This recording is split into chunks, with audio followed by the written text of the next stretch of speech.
On la retrouve dans les véhicules autonomes, les assistants vocaux, dans le domaine de la santé ou encore en agriculture.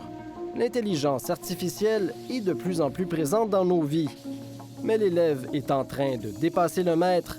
La machine pourrait bientôt avoir le dessus. On parle d'éléments qui sont 100 000 fois plus puissants qu'un cerveau humain. Puis cette capacité de calcul-là a accès à toute fin pratique, à tout ce que les humains ont produit comme connaissance depuis l'histoire de l'humanité. L'Internet. Tous les textes qu'on a écrits, tous les livres, tous les poèmes, toutes les entrevues, tout est là.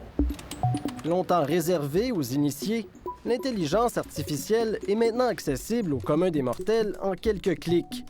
L'arrivée de robots conversationnels comme ChatGPT, qui peut répondre à nos questions et exécuter des tâches comme rédiger une offre d'emploi, a provoqué une prise de conscience. ChatGPT, par exemple, ou même Bard maintenant dans les outils de Google, c'est des centaines de millions d'usagers partout dans le monde avec une technologie qu'on ne comprend pas. L'IA, avec ce qui s'en vient, avec ces grands modèles génératifs, bien, ça augmente l'importance puis peut-être l'urgence d'agir.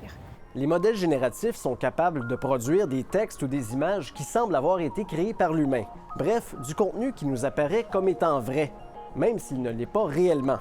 Dans les derniers mois, par exemple, on a vu de fausses photos du pape François vêtu d'un manteau blanc très stylé et on a également vu de fausses images de l'arrestation de Donald Trump. Why did you wear blackface 3 times? I did not wear blackface. Et ça peut aller encore plus loin avec l'hypertrucage, comme la fausse entrevue de Justin Trudeau menée par Joe Rogan, l'animateur d'un balado américain très écouté. C'est vraiment ça le point pivot dans lequel on a basculé depuis le mois de janvier. On ne serait pas capable à l'œil nu ou à l'oreille nue de faire la distinction entre « Ah ben non, ça franchement, c'est un enregistrement, c'est fabriqué » ou « Je suis pas mal sûre que c'est le vrai premier ministre Justin Trudeau ». Donc, on vient de créer une énorme capacité à la désinformation qui n'est pas encadrée. Autre risque, perdre le contrôle de la machine. Puisque les systèmes d'intelligence artificielle apprennent par eux-mêmes et qu'ils sont de plus en plus puissants, certains pourraient développer de nouvelles capacités à l'insu de leurs créateurs et aller trop loin. Le système intelligent optimiserait pour un objectif qu'on lui a donné sans tenir compte de tout le reste. Ils ne savent pas qu'à l'extérieur de ce monde-là d'ordinateurs, il y a nous autres, il y a une planète, il y a un contexte beaucoup plus large. This is what we call the alignment problem.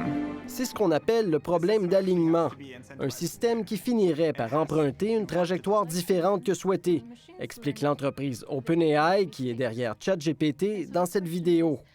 Un problème, dit-elle, qu'il faut absolument régler pour le bien de l'humanité. If we want life on Earth to go well.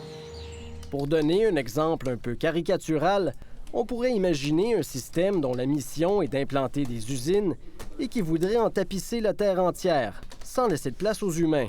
Ça peut faire beaucoup de tort. Ça peut être utilisé comme une arme. Ça, il n'y a aucun doute. C'est cette capacité-là à être hyper focalisé, hyper performant, sans tenir compte de tout ce qui est important pour nous, nos valeurs, les droits humains, la façon qu'on fonctionne en société, qui fait peur à des gens comme Geoff Hinton ou Yoshua Bengio. Surnommé le parrain de l'intelligence artificielle, Geoffrey Hinton a démissionné de son poste chez Google pour alerter le public quant aux dangers de la technologie qu'il a lui-même contribué à développer. Une menace, dit-il, encore plus importante que les changements climatiques. Il évoque notamment la création de robots-soldats.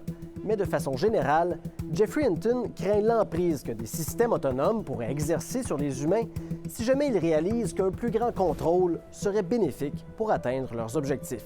I think it's quite conceivable that humanity is just a passing phase in the evolution of intelligence. Il est possible que l'humanité soit une phase passagère dans l'histoire de l'intelligence, dit-il dans cette entrevue. La donne a changé. Je pense qu'on ne s'attendait pas à avoir des systèmes aussi compétents.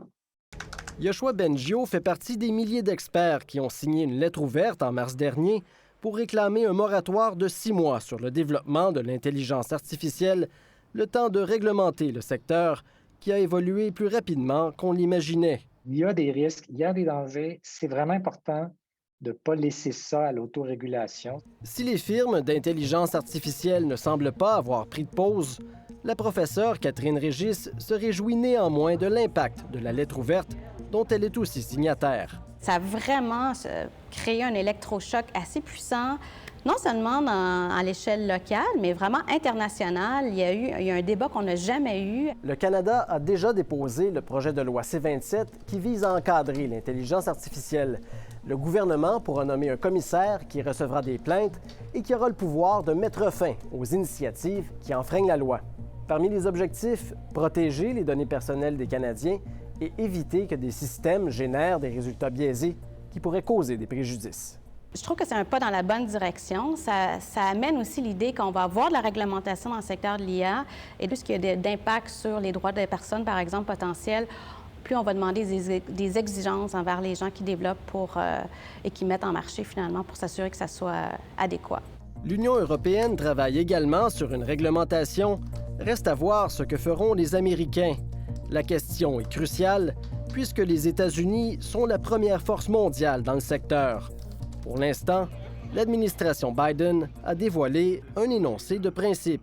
Tech companies have a responsibility, in my view, to make sure their products are safe before making them public. Ils sont allés avec un espèce de blueprint là, sur l'IA. C'est pas encore contraignant, là. Mais il reste encore beaucoup de chemin à faire. Idéalement, un encadrement mondial serait mis en place pour que la planète soit au diapason.